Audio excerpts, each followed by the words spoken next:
죄송합니다. 제가 영상을 만들어 놓고 잘못된 영상을 가져와서 둘째 참여를 함께 하지 못해서 죄송합니다. 자, 그래서 곧바로 제가 하나님 말씀을 전하도록 그렇게 하겠습니다. 지난주에 저희가 진리가 무엇이냐 제가 시리즈로 말씀을 드렸습니다. 그런데 이제 화요일부터 하다 보니까 아주 중요한 내용을 제가 그때 드리지 못했습니다. 말씀을 드리지 못했어요. 그런데 재림교인으로서 그래도 이 주제와 관련돼서 꼭 제가 이 말씀을 드려야 되겠다 이렇게 생각을 한 것이 있기 때문에 오늘 제가 말씀을 드리겠습니다. 자, 그 내용은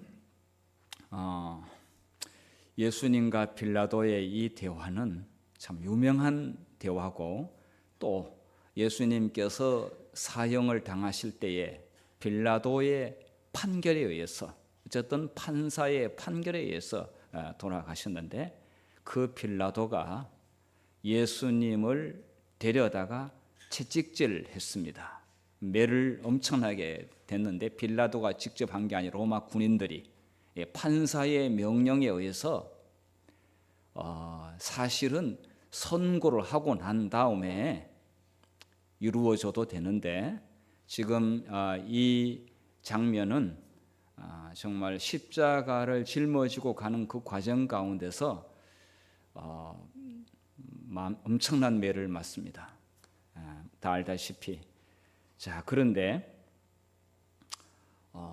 예수님께서는 금방 죽지 않을 수 있었습니다. 십자가에 달려서 자연적으로 죽게 하려면은 많은 시간이 경과될 수도 있었습니다. 자, 그래서 빨리 죽여야 되기 때문에 확인 사살을 하게 되는데, 그것이 바로 예수님의 옆구리를 창으로 찔러서 죽었는지 안 죽었는지 확인하고, 안 죽었으면 빨리 죽이는 일이었습니다. 유대인들의 관습에 의하면은 그날부로 장례를 마쳐야 되기 때문에 그렇습니다. 자, 그래서 한 군인이 예수님의 옆구리를 창으로, 예리한 창으로 찔렀습니다. 그 창을 찔렀을 때에 피와 물이 나왔습니다. 자, 빌라도는 예수님에게 엄청난 매를 댔고, 또 예수님은 큰 상처를 받았는데, 거기에다가 또 창으로 가격을 당해서 예수님의 몸 가운데 옆구리의 상처는 손의 못자국만큼이나 또 발의 못자국만큼이나 영원히 남게 되었습니다. 우리가 손의 못자국만 생각하게 되는데, 하늘에 가게 되면은 예수님이 옆구리를 만져보면은 큰 흉터를 아마 볼 수 있을 것입니다. 그 예수님의 몸의 상처는 사람들로 하여금 그 상처를 보면서 인류를 위하여 엄청난 희생을 치르신 그 고난의 모습을 잊어버리지 않고, 저분 때문에 우리가 저런 고통을 우리가 당하지 않고 대신 당하신 주님에 대하여 영원히 잊지 않을 것이라고 생각합니다. 자, 이러한 그 일이, 자, 정말로 이렇게 창을 찔렀던 사람들이 자기가 그 찔렀던 그 예수님이 세상의 왕으로, 심판자로 다시 만나게 될 줄은 꿈에도 생각하지 못할 것입니다. 아마 못하고 했을 것입니다. 그런데 그 옆구리에 창을 가격했던 그 로마 군인이 예수님께서 영광 중에 임하는 것을 두 눈으로, 자신들의 그 눈으로 친히 목도하게 될 것이라고 했는데, 오늘 예수님의 재림에 대해서, 재림의 사건에 대해서 제가 좀 말씀을 드리려고 합니다. 재림교인들은 이 문제에 대하여 사실 의심하지 않습니다. 예수님의 재림에 대해서 그들은 확신하고 있습니다. 대부분의 성도들은. 자, 그렇지만은 기상천외한 예수님의 재림에 대한 내용이 지금 일반 기독교, 개신교에 쫙 퍼져 있습니다. 사단이 이 일에 대하여 예수님의 재림에 대해 중요성을 너무 잘 알고 있습니다. 그러면 사단이 가만히 있을까요? 반드시 뭐라도 해방을 해서 예수님의 재림에 대한 초점을 흐리게 할 일은 반드시 할 거라고 보입니다. 그런데 하고 있습니다. 그래서 재림교인들은 이 기상천외한 예수님의 재림에 대하여 정확히 방어할 뿐만 아니라 제대로 알려줄 책임이 주어졌습니다. 이거는 재림교인들만 할 수 있는 일이라고 생각합니다. 그 이름이 그렇듯이 예수 재림교회. 예수 재림교회 다니는 성도들이 성경적 재림에 대하여 명확한 사상을 갖추지 않는다고 한다면은 사단은 아마 기뻐 날뛸 겁니다. 그런데 사단은 이미 이 많은 개신교인들에게 예수님의 재림을 이상하게 만들어 놓았습니다. 성경의 이 큰 위대한 약속, 정말 성경의 가장 절정인 클라이막스 예수님의 재림을 이렇게 사단이 장난칠 줄은 몰랐습니다만 실제로 먹혀들어가고 있습니다. 여러분, 이거 어디에 있는지 여러분 아십니까? 혹은 난산에 가보셔서 이거 보셨죠? 예, 정말 어마어마한 그 열쇠들이 거기에 이렇게 걸려 있습니다. 많은 연인들이 자기들의 약속을 변치 말자고, 약속을 끝까지 굳게 지키자고 거기 와가지고 이름 써놔놓고 자물쇠로 거기에다가 딱 이렇게 잠궈놨습니다. 거기에 뭐 여러 사연들도 적혀 있더라고요. 정말 어마어마한 연인들이 그 걸어놓은 열쇠들이 있습니다. 자, 그런데 여러분, 이렇게 연인들이 약속했던 약속을 이 가운데서 얼마나 많은 사람들이 지켰을까요? 저는 좀 재미나는 일을 누군가가 했으면 하는 생각이 들어요. 이 열쇠를 이렇게 자물쇠를 이렇게 걸어놓고 약속 변치 말자고 딱 굳게 잠가놨는데 과연 몇 퍼센트가 지금도 약속을 지키고 있을까? 제가 볼 때는 많은 커플들이 이미 깨어진 지 오래고 뭐 정확히는 알 수 없지만 상당수가 그 약속은 이미 깨어졌다고 생각합니다. 사람이 약속을 못 지키는 사람을 아주 싫어합니다. 그리고 약속 안 지키는 사람하고는 잘 상대 안 합니다. 약속 안 지키는 사람하고 사업 거래하면은 망하지 않습니까? 같이 망합니다. 그런데 사실 보면은 자기 자신이 약속을 제일 안 지키는 사람이라는 것을 생각해 보셨습니까? 하나님께 이런 약속 저런 약속 해놔놓고 사람한테는 잘 지킨다고 자부하고 나는 이런 사람이야, 나는 약속 안 지키는 사람 제일 싫어 이렇게 하는데 하나님께 그렇게 수만 번 약속해놔놓고도 약속을 그렇게 안 지키는 사람이 누굽니까? 바로 자기 자신이에요.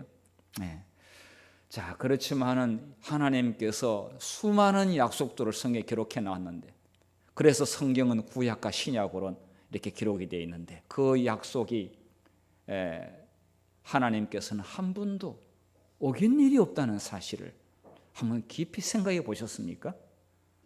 그런데 하나님은 한 번도 약속을 어긴 일이 없는데 사람은 하나님의 말씀을 잘 안 믿어요. 하나님의 말씀을 믿으면은 정말 그 혜택은 본인에게 그대로 통째로 돌아가는데 그 약속을 안 믿어요. 자기를 믿어요.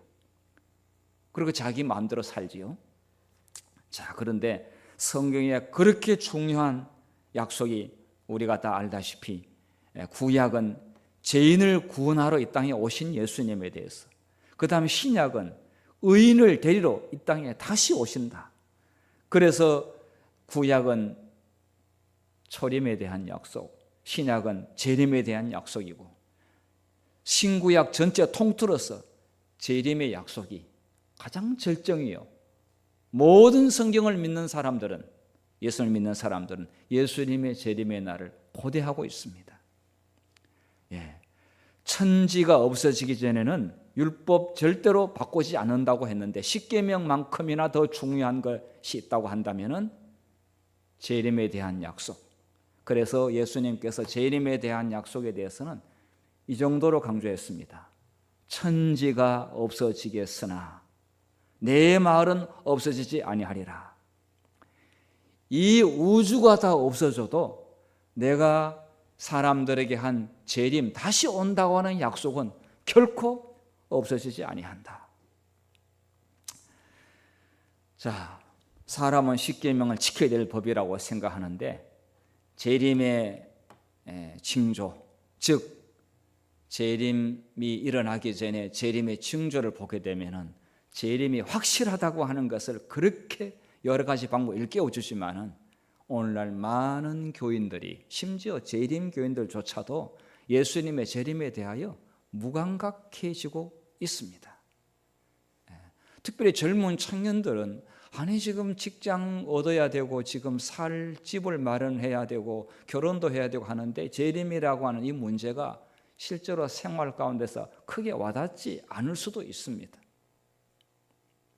그런데 정말로 가장 민감하게 받아들여야 될 사람들은, 나이 드신 분들은 별로 할 게 없어요. 그냥 큰 일 저지르지 않으면 됩니다. 그런데 젊은이들은 도전을 해야 되고 할 일이 많지 않습니까? 자, 그런 가운데서 재림 사상으로 미래를 준비하고 예수님의 재림 사상으로 자신의 장래를 치밀하게 준비하는 것은 별개가 될 수가 없습니다. 동떨어진 이야기가 될 수가 없습니다. 사실 굉장한 갈등과 갈림길에 있을 수가 있습니다. 그러나 예수님의 재림을 젖혀놓고 무엇을 한다고 하는 것은 사실 있을 수가 없는 것이죠. 왜냐하면 한 번도 약속을 어긴 일이 없는 하나님께서 친히 천지가 없어져도 내 말은 절대로 없어지지 아니한다고 약속을 했는데, 그 약속을 거부하면서 우리가 미래를 설계할 수가 있을까요? 자, 마태복음 24장 35절부터 오늘 본문의 말씀을 한번 읽어보도록 하겠습니다. 시작. 천지는 없어지얼전 내 말은 없어지지 아니하리라. 그러나 그날과 그때는 아무도 모르나니 하늘의 천사들도 아들도 모르고 오직 아버지만 아시느니라. 노아의 때와 같이 인자의 임함도 그러하리라. 홍수전에 노아가 방주에 들어가던 날까지 사람들이 먹고 마시고 장가들고 시집가고 있으면서 홍수가 나서 그들을 다 멸하기까지 깨닫지 못하였으니 인자의 임함도 이와 같으리라. 히브리서 10장 37절 시작. 잠시 잠깐 후면 오실 이가 오시리니 지체하지 아니하시리라. 다른 어떤 성경절보다도 이런 성경절이 하나님께서 하신 약속에 대하여 아주 대단히 강조하고 있다고 하는 것을 우리 글을 보면 알 수가 있습니다. 자, 그런데 사단은 이 중요한 사건에 대하여 가만히 지켜볼 리가 없습니다. 반드시 이것을 희석하거나 회방하기 위해서 아주 특단의 전략을 준비했습니다. 그게 뭐냐? 귀상천외한 재림 비밀 휴거. 예수님의 재림을 두 개로 나누는 일이 일어났습니다. 그래서 먼저 하는 재림이 있고 첫째가 있고 재림이, 원래 재림은 두 번째 오신다고 하는 건데 이것을 나눴는데, 먼저 하는 것이 공중재림, 휴거가 있고요. 두 번째 하는 것이 지상재림, 공개 강림. 이렇게 하는데 첫 번째는 누가 사라졌는지 모른다 이거예요. 두 번째는 다 알게 된다. 공개적으로 강림한다. 이렇게 하고 있고 이 첫 번째와 두 번째 사이가 7년이라고 하는 간격이 생겨났습니다. 그래서 이 7년 동안에 대환란의 지구에 일어난다 이거죠. 정말 재림을 기다리는 재림 성도들에게 또 성경을 액면 그대로 연구하고 믿고 있는 자들에게는 정말 놀랄 이야기가 일어나는데 제가 대한예수교 장로의 교리책에 들어가서 보니까 이런 내용은 없어요. 그러니까 거기도 재림이라고 하는 사건은 한 번으로 기록을 해놨더라고요. 그런데 제가 기독교 방송 CBS부터 해서 그 다음에 여러 사람들의 이게 보게 되면은 재림이 두 번이라고 설교를 하는데 본인이 성경을 다 아는 것처럼 자신만만하게 이야기를 하더라고요. 와, 그런데 수많은 사람들이 아멘하고 그렇게 장로교는 아멘 소리가 크잖아요 또. 그래서 저 말에 아멘하는 이야기를 듣고 순간적으로 제가 소름이 딱 돋았습니다. 이야, 원래 개신 장로교인들 특별히 프로테스탄트 종교를 일으키고 있는 말틴 루터와 칼빈 그 다음에 또 이렇게 그 웨슬레 감리교를 창설 이러한 종교 개혁의 선구자들이 재림을 두 번이나 설교한 적이 한 번도 없어요. 그 도대체 이것이 어디서 나왔느냐 이거지.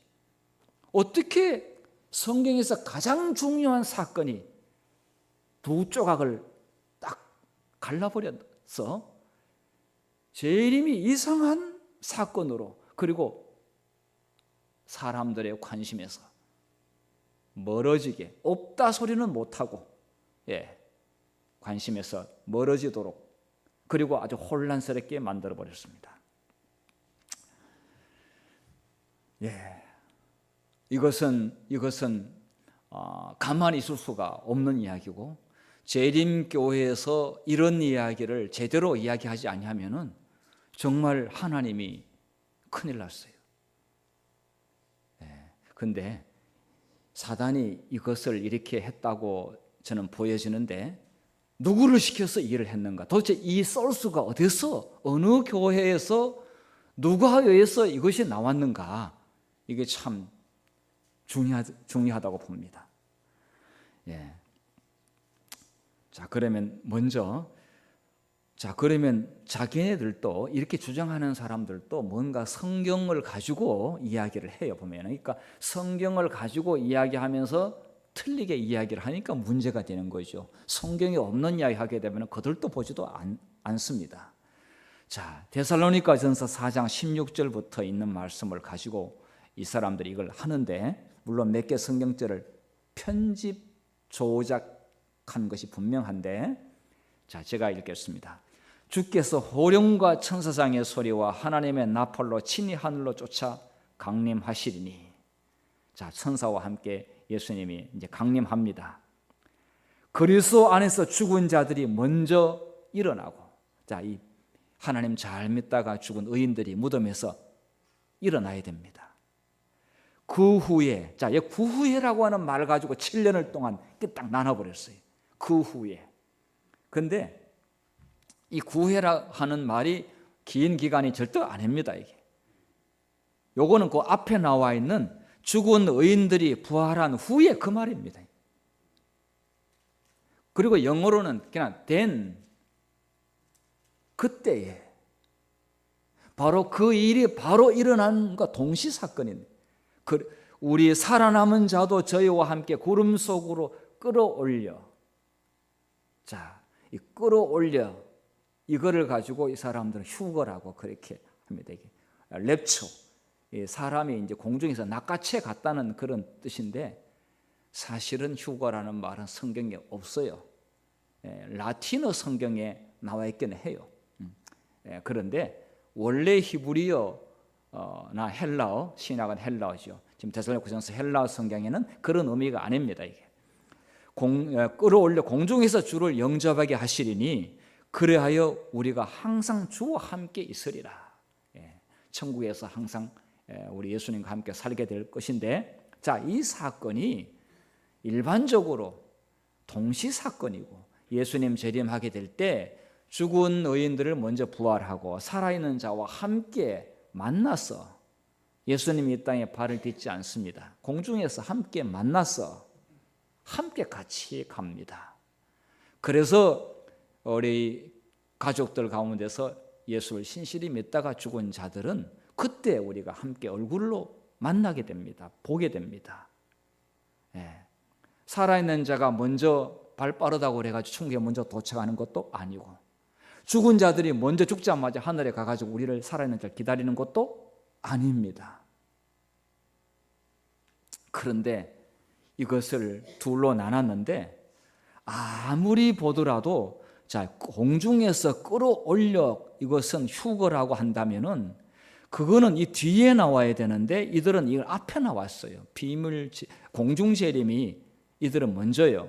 그런데 성경 본문을 보게 되면은 강림이라는 말이 뒤에, 이게 앞에 있는데 이들이 뒤에 갖다 놓고, 그러니까 순서를 보게 되면은 바꿔서 갖다 놨어요. 이거는 성경을 모르는 자들에게, 깊이 안 보는 사람들에게는 그냥 고개 끄덕이게 할 수는 있어요.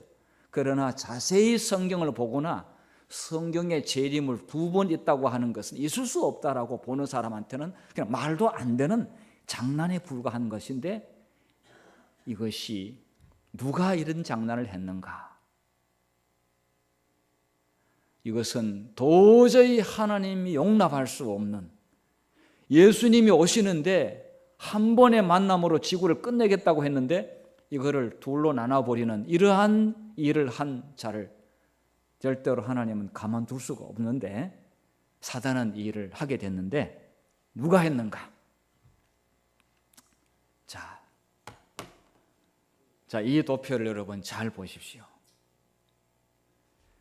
많은 안식일 교인 태동하기 전에 이 개신교 프로테스탄트가 생겨날 때에 요한계시록과 다니엘을 연구하는 수많은 성경 연구 학자들과 많은 신도들은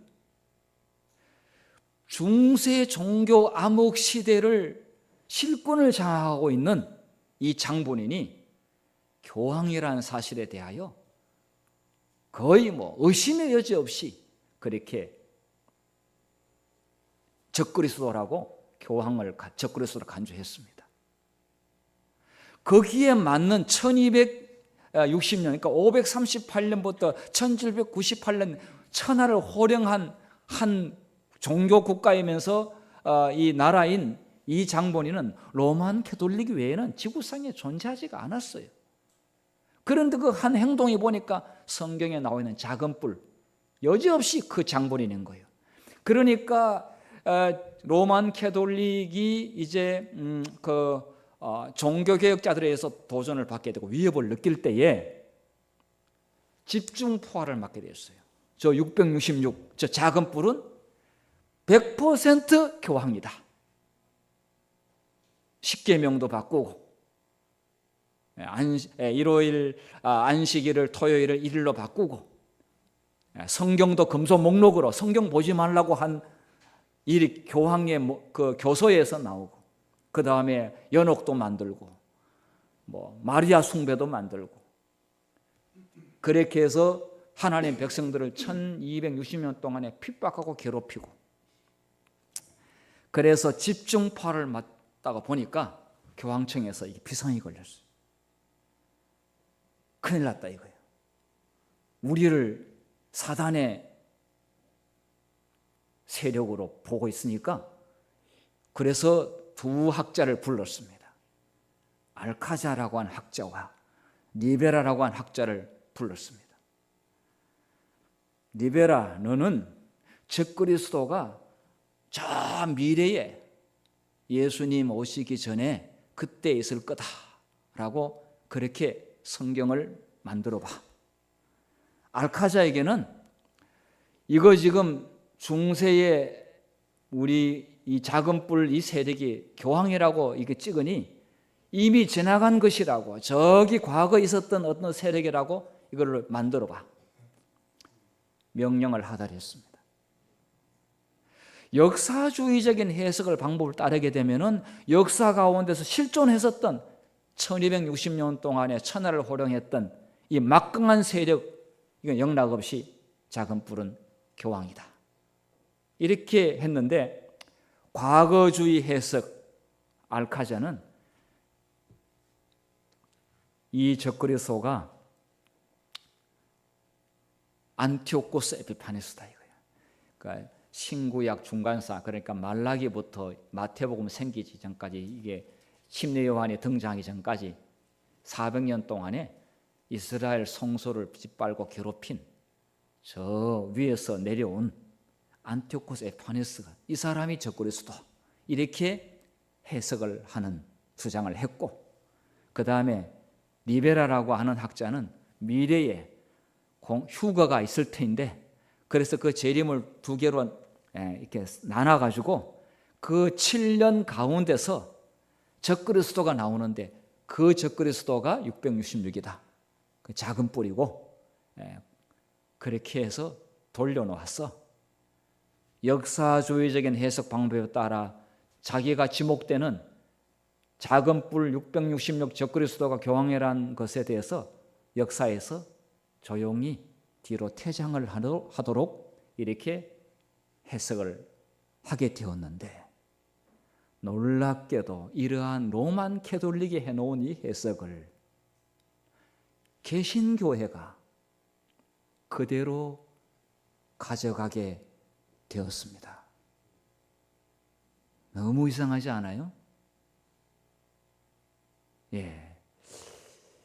일요일을 주의 날로 가져가면서 이런 것도 슬쩍 가져가게 되었는데, 지금 재림에 대한 설교를 하는 이 일반 개신교회 목사님들이 상당수가 공개 강림, 지상 재림을 나눠서 이렇게 하고 있는데 너무 놀랍습니다. 그런데 또 어떤 개신교회 목사님들은 아니다, 재림은 결코 두 개일 수 없다, 이렇게 하는 분도 있더라고요. 그런데 교인들은 성경을 깊이 연구하는 게 아니다 보니까 그 교회 목사님 말을 듣고 예수님 재림한다, 세상 마지막이 됐다, 말세가 됐다, 정신 차리자, 이렇게 이야기를 하고 있어요.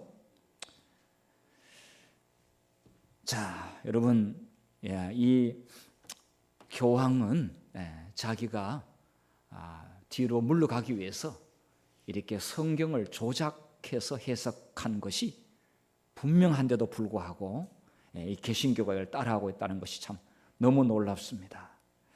자, 이 7년이라고 하는 이 환란설, 자, 이 문제, 지금 이 문제가 7년이라고 하는 것, 그 다음에 7년의 반이 3년 반인데 전 3년 반과 후 3년 반, 도대체 이게 어디서 또 가져왔는가? 참 성경을 가져오는데 절대로 연결시키지 말아야 할 내용에다가 연결시켰어요. 아마 여러분께서 보시게 되면은 참 성경에 무지하면은 저렇게 할 수도 있겠고, 또 사실은 이렇게 한 사람은 성경을 모르는 것이 아니라 이렇게 일부러 백성들을 혼란스럽게 하기 위해서 의도적으로 한 것임을 볼 수가 있는데요. 자, 이게 뭐냐면 다니엘서 9장에 보게 되면은 우리는 70일의 기간 잘 알고 있습니다. 즉 유대인을 위해서 내 백성과 거룩한 성을 왜 70일으로 기한을 정하였나니, 그러니까 70일은 490년이에요. 그래서 자, 이 예루살렘을 중건하라는 영이 난다고 하는 고레스부터 시작해가지고 유대인들을 위해서 자비를 베풀고 인내하고 참아주었던 기간이 AD 34년 스데반이 돌로 쳐 죽임을 당하면서 그때부터 유대인들이 저 밖을 향하여 이제 나가게 되었습니다. 나가면서 이제 기독교가 저 세상을 향하여 전파되기 시작했는데, 그 기간이 AD 34년까지인데 그 마지막 70주의 490년의 마지막 일주일 한 일에, 그게 일주일은 예언연대상 7년입니다. 그 7년을 여기다 가져와 가지고 7년, 물론 예수님 오시기 전에 환란이 있겠다고 했습니다. 그런데 그 성경의 본문에 나와 있는 예수님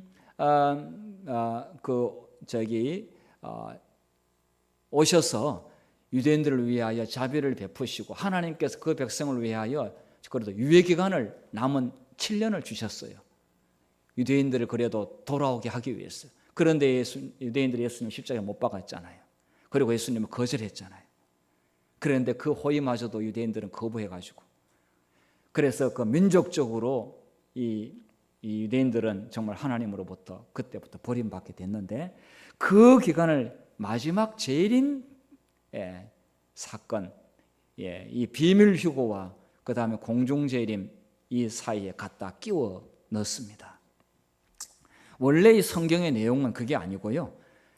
이 예수님께서 십자가에 돌아가시고 3년 반, 그 다음에 돌아가시기 전에 공중봉사, 그러니까 침례 받으시고 예수님께서 3년 반 동안에 봉사를 하셨지 않습니까? 전도하고 병자를 치유하고. 그래서 그 3년 반과 그 다음에 예수님 십자가에서 돌아가시 승천하신 후에 유대인을 위하여 3년 반 하게 되면은 7년이 됩니다.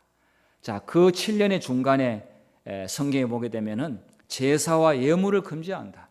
구약에 오랫동안 해왔던 이 희생 제물로 드려서 예배드리는 것은 십자가에 실제 예수님이 어린 양 되신 분께서 돌아가심으로 이제 그거는 끝납니다. 모형은 끝납니다. 원형이 오리지널이 드려졌기 때문에. 자, 그래서 십자가를 통해서 우리는 더 이상 희생 제물을 가지고 예배드리는 일은 없어졌습니다.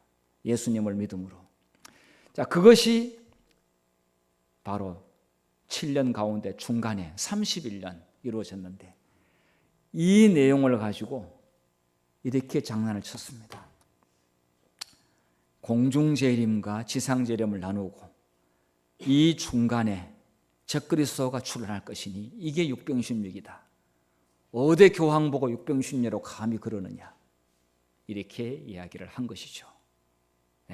그때 아마겟돈 전쟁이 일어나가지고 이 아마겟돈 전쟁에서 끝을 내고 승리하고 이제 천국에 간다, 이렇게 가르치고 있습니다.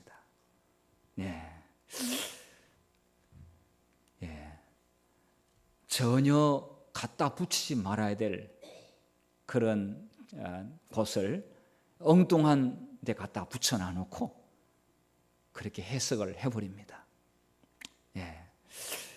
있을 수 없는 해석을 하고, 그래서 다 성경대로 한다고 그렇게 주장합니다. 다 우리도 성경대로 한다고. 여러분, 성경대로 한다고 전혀 우리 재림교인들이 봤을 때는 보이지 않습니다. 하나님의 말씀을 잘 모르는 수많은 사람들은 오늘날 이렇게 가짜 재림에 믿고 세상 다 됐다고 뭐 그렇게 이야기를 하고 있습니다. 여러분, 예수님께서 십자가에 죽으신 이 놀라운 예언 성취에 어디 감히 거기에다가 적그리스도라고 하는 가상 인물을 거기에다 올려놓고 예수님의 재림을 반토막 내는 그런 일을 할 수 있을까요? 사단이 교회 밖에만 있는 것이 아니라 오늘날 교회 안에 있다고 하는 것을 볼 수가 있습니다.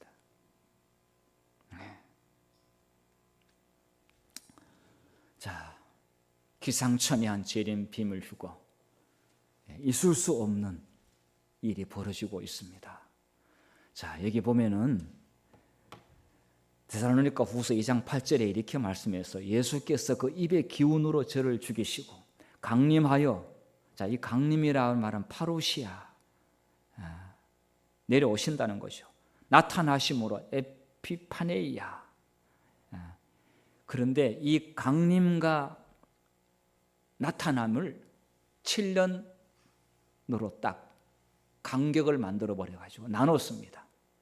그런데 초등학생이 보더라도 이거는 알 수 있는 내용인데 강림이나 나타남이나 임하는 것이나 다 똑같은 한 사건인 것이 분명합니다. 뭐 원어 조금 이렇게 나왔다고 그래 가지고 사람들 현혹을 하고 마치 원어적으로는 이렇다라고 이렇게 하는데 사람들을 정말 너무 무시하거나 아니면은 현혹하는 것, 속이는 게 아닌가 이렇게 생각이 듭니다. 예수님의 재림, 파루시아든지 에피파네라든지 또 뭐 아포칼립스라든지 하여튼 나타나고 임하고 내려오시고 모든 것은 한 사건 같은 이야기임을 우리는 알 수가 있는데요. 자, 여기 보면은 마태복음 24장에 37절에 노아의 때와 같이 인자의 임함도, 이게 파루시아 임함도 그러하리라. 그런데 누가복음 17장 26절과 30절을 보게 되면 노아의 때에 된 것과 같이, 자 여기 조금 이게 다른 글이 생략된 겁니다. 제가 지금 표시를 못했네요. 그 다음에 30절에 인자에 나타나는 날에도 그러하리라. 이게 나타난다고 하는 것은 아포칼립시스, 파루시아나 아포칼립시스나 아까 에피파네이나 다 똑같은 사건임을 이야기하고 있습니다. 노아의 때가 그랬던 것처럼, 노아의 때 여러분 노아 방주로 들어가는 물로 세상 심판한 것이 한 사건이었던 것처럼 갑자기 생각지도 않은 때 인자가 오리라. 사람들이 방주에 들어가던 날까지 퍼마시고 춤추고 놀고 사람들은 노아를 조롱하고 방주에 들어갈 사람 누가 있냐고, 노아 식구에 누가 있냐고, 아무도 안 들어간다고. 지금 이렇게 좋은 세상인데 무슨 엉뚱한 저런 일을 하냐고 그렇게 조롱하면서 술을 퍼마시고 연애를 즐기고 그러다가 일주일 후에 비가 오지 않았습니까? 생각지 않는 때 인자가 오리라. 임함과 나타남 사이에 7년의 간격은 있을 수가 없습니다. 예수님의 재림의 진상은 모든 눈이, 여기에는 그렇게 예수 믿으라고 해도 안 믿었던 그 뒷집의 박씨 아저씨도 봅니다. 예수 믿는 사람만 예수님 오시는 걸 보는 게 아닙니다. 이게. 모든 귀가 다, 귀 있는 자는 다 들을 수 있다고 했습니다. 천사들과 나팔 소리가 울리면서 하는데 소리 없는 나팔이 있을 수가 없는 것이죠.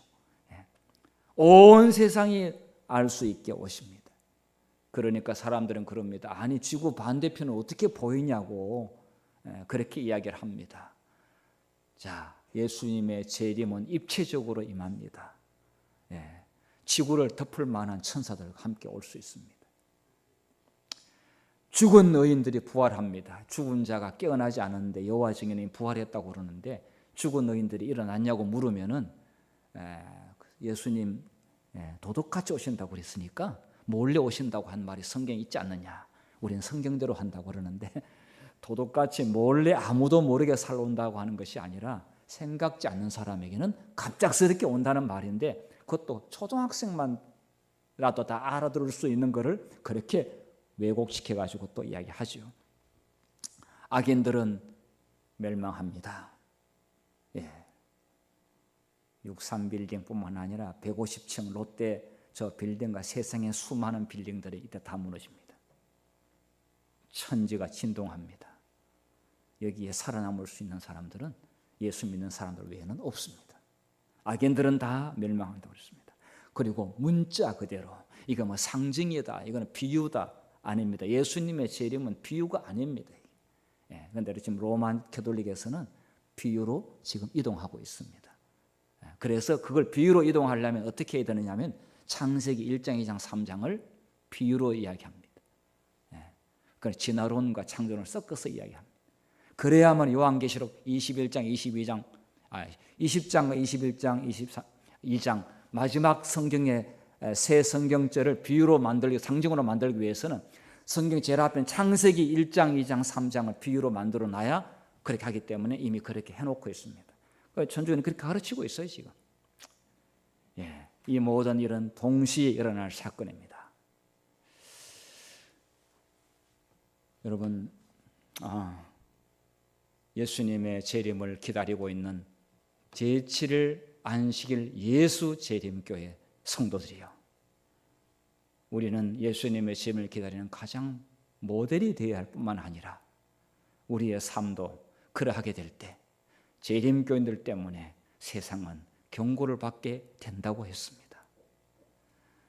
말로 경고하는 것도 있지만 우리는 너무나 경건한 삶을 살고 있는 사람들이 옆에 있으면 나쁜 짓을 골라서 하고 있는 그 악인들이 그 의인 은혜에서 경고를 받는다고 했습니다. 재림교인들을 왜 부르셨는지 여러분 기억하시고, 정말 우리 모든 여기 성도들은 예수님 재림 때 깨어 준비해서 기다리다가 우리 주님을 맞이할 수 있게 되기를 간절히 바랍니다. 그것이 우리의 삶의 목적이요, 우리 인류의 최고의 아름다운 절정, 위대한 날이요, 그날에 설 수 있는 자가 가장 인생을 현명하고 성공적으로 산 사람이라고 믿습니다. 모두가 그 자리에 초청합니다. 감사합니다.